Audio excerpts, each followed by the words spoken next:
Government job में salary से related मैं आप सभी को एक मोटिवेशन भरी चीज़ बताना चाहूँगा कि अभी लास्ट टाइम मेरी कन्वर्सेशन हो रही थी भागवत शर्मा से, आप सभी जानते भी होंगे। अभी उसकी एज है 21 और उस बीच में अभी मेरी एक और स्टूडेंट से बात हुई प्रियांशु दुबे नाम से, और जब मैंने उसका एज पूछा तो उसने बताया 20 मतलब 20 ईयर्स की एज में अगर कोई 4600 ग्रेड पे की जॉब में लग जा रहा है। मतलब मुझे ऐसा लगता है कि अगर आप 18 या 19 साल में भी प्रिपरेशन करते हैं और अच्छे से कर लेते हैं स्टेनो, तो एक साल के अंदर अंदर आप इजीली आप 4600 ग्रेड पे की नौकरी आराम से पा सकते हो। इतना भी कोई बहुत बड़ा काम नहीं है और जिस हिसाब से स्टूडेंट मैं देखता हूँ करते हैं। लेकिन सबसे इंटरेस्टिंग बात पता है क्या है कि अगर आप अर्ली एज में नौकरी पा लेते हो और उस टाइम पे अगर हम 8 साल देखें, मान लो 21 साल के भी अगर आप हो तो 8 साल हुए 29 साल, 20 साल के हो तो 8 साल हुए 28 साल, लगभग इस एज में आपकी शादी होगी। अभी से लेके उस एज तक आप आराम से अपना जो भी है लाइफ आपको जीनी होगी, घूमना होगा, सब कर चुके होगे। लेकिन आपको क्या पता, आपको पता है क्या कि जब 28-29 ईयर्स की एज होगी आपकी सैलरी क्या होगी? मैं आज आपको बता रहा हूँ, उस दिन यही मेरा डिस्कशन चल रहा था। और ये चीज़ें जब आप किसी से शेयर करते हैं, बातचीत करते हैं ना, तो वो चीज़ें आपको भी महसूस होती है। तो वही मैं आपको आज महसूस कराना चाहता हूँ। सभी स्टूडेंट जितने भी स्टेनो के हैं, ध्यान से आप सभी वीडियो देखें, आपको बहुत इंपॉर्टेंट रहने वाला है ये वीडियो। सबसे पहली चीज़ कि जब आप अगर अभी आप दोनों के लिए मैं बताऊंगा, चाहे वो आपका 2400 हो, चाहे वो आपका 4200 हो, चाहे वो आपका 4600 हो, क्योंकि मेन जो फोकस है वो आपका 4200 और 4600 पे आपका रहता है। ठीक है, तो अगर हम बात करें 4600 ग्रेड पे का, तो 4600 ग्रेड पे में आपको जो सैलरी होगी वो आपकी 44,900 आपका बेसिक रहेगा। और होता क्या है कि जब आप स्टार्टिंग में ज्वाइन करते हैं तो आपका ये बेसिक रहता है। और हम देखते हैं कि भाई आज के 8 साल बाद, तो आज के 8 साल बाद अगर हम देखें, क्योंकि उस टाइम तक अगर आप 4600 ग्रेड पे में तो आपका प्रमोशन आराम से हो चुका होगा, क्योंकि 7 से 8 साल में इजीली आपका प्रमोशन हो जाता है। लेकिन मान लो अगर आपका प्रमोशन नहीं हुआ तो आपका 8 साल बाद बेसिक होगा जाके आपका 58,600 रुपये, क्योंकि हर साल 3% के हिसाब से इंक्रीमेंट लगता है, तो आपका 58,600 आपका बेसिक होगा जाके। अब उस टाइम तक हो सकता है कि आपका 8th पे आपका आ जाए। अब 8th पे आए ना आए, लेकिन फिर भी एक बार हम मान लेते कि मान लो 8th पे अगर नहीं भी हुआ, एक एग्जाम्पल मैं आपको दे रहा हूँ, हालांकि 8th पे आने के बाद तो सैलरी हाइक करेगी करेगी। तो 8th पे में आपका क्या हुआ कि मान लो आपका नहीं आया, तो उस हिसाब से अगर हम देखें कि अभी जिस हिसाब से डीए बढ़ रहा है पिछले 2 सालों से, 4 और 3 मिला के टोटल 7% के हिसाब से हर साल डीए जो है वो आपका इंक्रीज हो रहा है। तो 8 साल में अगर हम डीए देखें तो 56% जो है वो इंक्रीज आपको देखने को मिलेगा डीए में। ठीक है, तो यहाँ पे अभी आपका 38 चल रहा है, नेक्स्ट 8 साल में 56 हो जाएगा, तो आपका कितना हो गया जाके 94% जो है उस टाइम पे डीए हो चुका होगा। ठीक है, तो 94%, हालांकि 8 पे को हम कंसीडर भी नहीं कर रहे हैं। फिर अगर हम देखें आपका इसके बाद एचआरए, तो एचआरए आपको पता है कि भैया 10 अभी 9, 18, 27 है, जैसे ही 50% के ऊपर क्रॉस करेगा आपका रेशियो हो जाएगा 10-20-30 का। तो 10-20-30 के हिसाब से अगर हम एक्स सिटी में देखें तो आपको 30% के हिसाब से जो एचआरए है वो आपका कैलकुलेट हो जाएगा। ठीक है, और इसके बाद अगर हम देखें आपका जो टीए है, ट्रांसपोर्ट अलाउंस जो आपको मिलता है, वो आपका हो जाएगा लगभग 5500 करीब, एक एवरेज मान लेते हैं, तब तक तो उतना हो ही जाएगा ईजिली। तो ओवरऑल अगर आप देख रहे हो तो बेसिक 58,600, आपका जो एचआरए हो गया वो 17,580 हो गया। अगर हम देखें आपका टीए आपका 5500 रुपये आपका कंसीडर कर लिया, और अगर हम देखें आपका डीए जो कि 94% आपको हो ही जाएगा, वो आपका 55,084 रुपये। आपको पता है कि अगर आप 28 या 29 साल में 8 साल पूरे कर चुके हैं 4600 ग्रेड पे जॉब में, आपकी सैलरी पता है क्या होगी? 1,36,764 रुपये। आप लखपति माने जाओगे। महीने आपकी ये पूरी सैलरी जो है वो आपकी रहेगी, और ये आपकी सैलरी ग्रॉस सैलरी है।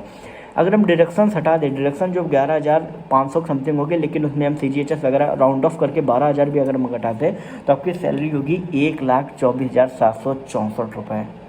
कभी आपने अंदाज़ा लगाया नहीं होगा, और ये उस टाइम पे आपकी सैलरी होगी कि जिस टाइम पे लोगों की जॉब लगती है। खुद इस बात को सोचिए कि इस टाइम पे 28-29 में आजकल लोगों की जॉब लग रही है। अगर आप इतनी जल्दी 20-21 साल में नौकरी पा लेते हैं तो आपके पास कितनी अपॉर्चुनिटी, कितना घूम सकते हैं, कितना एक्सप्लोर कर सकते हैं। जो स्टार्टिंग होता है ना कि निकलता है फिर कॉलेज में गर्लफ्रेंड वगैरह ये वो करते करते 5-6 साल निकल जाते हैं, 24-25 तैयारी करते हैं और 26-27 तक नौकरी लगते हैं। लेकिन जो स्टूडेंट पाल लेते हैं, आप खुद सोचिए कितना उनकी सैलरी हो जाएगी जाके। अब इसके बाद बात करते हैं 4200 ग्रेड पे में। 4200 ग्रेड पे में भी कहीं ना कहीं कम नहीं रहता, क्योंकि 4200 ग्रेड पे से 4600 में प्रमोशन जो है वो आपका 5 साल है एज पर न्यूज़ सर्कुलर के हिसाब से। ठीक है, तो 4200 ग्रेड पे में अगर हम बात करें तो आपका बेसिक जो हो जाता है वो आपका होता है 35,400 रुपये। लेकिन जब आप 8 साल कंप्लीट कर लेते हो तो हर साल 3% के हिसाब से आपका जो इंक्रीमेंट होता है वो आपका उस हिसाब से 8 साल में आप 4600 ग्रेड पे के बेसिक में आप आराम से आ जाते हो। हालांकि प्रमोशन भी आपका 5-6 साल हो जाता है, लेकिन फिर भी उसको हम नेगलेक्ट करते हैं, फिर भी हम देखते हैं आपका 8 साल में 44,900 बेसिक हो गया। फिर इसके बाद मैंने आपको बताया जैसा कि 8 साल में आपका जो डी है वो 94% हो जाएगा। तो डी ए अगर 8 पे को हम हटा दें तो डी ए हो गया आपका 42,206।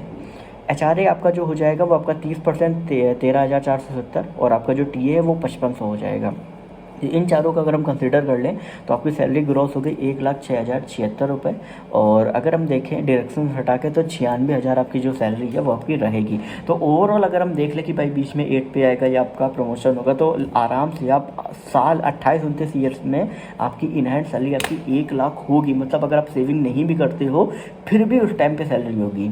आप खुद अंदाज़ा लगा लो। अगर हम देखें कि भाई कई लोग कहेंगे कि सर वो अभी इन्फ्लेशन भी तो आएगा, अभी जिस हिसाब से देख रहे हैं 5 से 6% का इन्फ्लेशन हर साल का है। अगर आप कैलकुलेट करोगे ना तो इन्फ्लेशन के हिसाब से भी अगर आप देखोगे ना फिर भी आपकी जो सैलरी उस टाइम पे होगी, क्योंकि मेन जो आपका बढ़ता है वो तो आपका रेंट बढ़ता है और या तो आपका जो भी आपका खाने पीने का जो सामान होता है मेन इन पे है, ठीक है। तो मेन अगर आप दिल्ली या अगर आप अपने होम टाउन के आसपास कहीं पर भी हो तो आप खुद सोचिए, कोशिश करो कि यार कि कम से कम होम टाउन वगैरह में पोस्टिंग मिल सके या होम टाउन के नियर बाई पोस्टिंग मिल सके। क्योंकि अगर आपकी बाहर भी सैलरी अगर आप कितनी तो सफिशियंट है, अगर होम पोस्टिंग है तो बहुत ज़्यादा सैलरी है यार।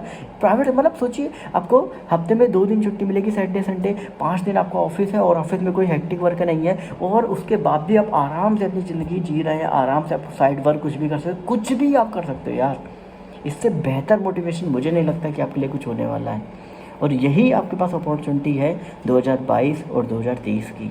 कर लिया बहुत अच्छा, नहीं कर पाए तो हमेशा के लिए रह जाओगे, क्योंकि इसके बाद आपकी अपॉर्चुनिटी तो आएंगी लेकिन कंपटीशन इतना है कि आपको हर स्टेज पे एग्ज़ाम देना होगा, हर स्टेज पे अपने आप को प्रूव करना होगा।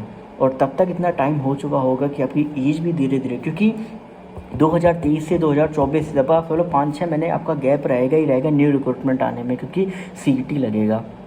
तो ये मौका दोबारा मत छोड़ना, मैं बार बार कह रहा हूँ। चाहे आप सीजीएल दो, सीएचएसएल दो, चाहे आप एमटीएल दो, स्टेनो दो, कोई भी एग्ज़ाम दो, ये मौका नहीं होने वाला। मैं आपको पूरा कैलकुलेशन, मैं उस दिन इतना डिस्कशन हुआ ना, मैं लिटरली मतलब उसने भी ये बात कही कि भैया सच में अगर ये बात किसी भी स्टूडेंट को बता दी जाए ना कि यार तुम्हें अपनी जॉब के 8वें वर्ष में तुम्हें 1,00,000 1,25,00,000 सैलरी मिलेगी तो वो खुद अंदर से मोटिवेट हो जाएगा। तो वो खुद मतलब सोचिए ना यार इस बात को। ये देखिए पूरा मैं कैलकुलेशन आपको लिए बैठा हूँ, क्या चाहिए यार पूरा, मतलब आप खुद तो सोचो यार। क्या अभी 8 पे आएगा तो आपकी सैलरी और हाइक करेगी, प्रमोशन आएगा, ये वो इतना मतलब आपको अपॉर्चुनिटी मिल रही है। तो भैया मुझे नहीं लगता कि अभी भी अगर आप मेहनत नहीं कर रहे हो तो यार अपने आप को धोखा दे रहे हो। तो मेहनत करो, समय है, 10 महीने का टाइम है स्टेनो में, 6 महीने का सीजीएल में, और भी बहुत से एग्जाम आपके लिए हैं। जाइए मेहनत करिए। बाकी आप डेस्क के चैनल को सब्सक्राइब करिए, बेल नोटिफिकेशन आइकन ऑल पे करिए। कोई भी क्वेरी है, कुछ भी पूछना हो तो इंस्टाग्राम पर सर्च करिए, ओके वाले टैप करके पूछ सकते हो। ओके।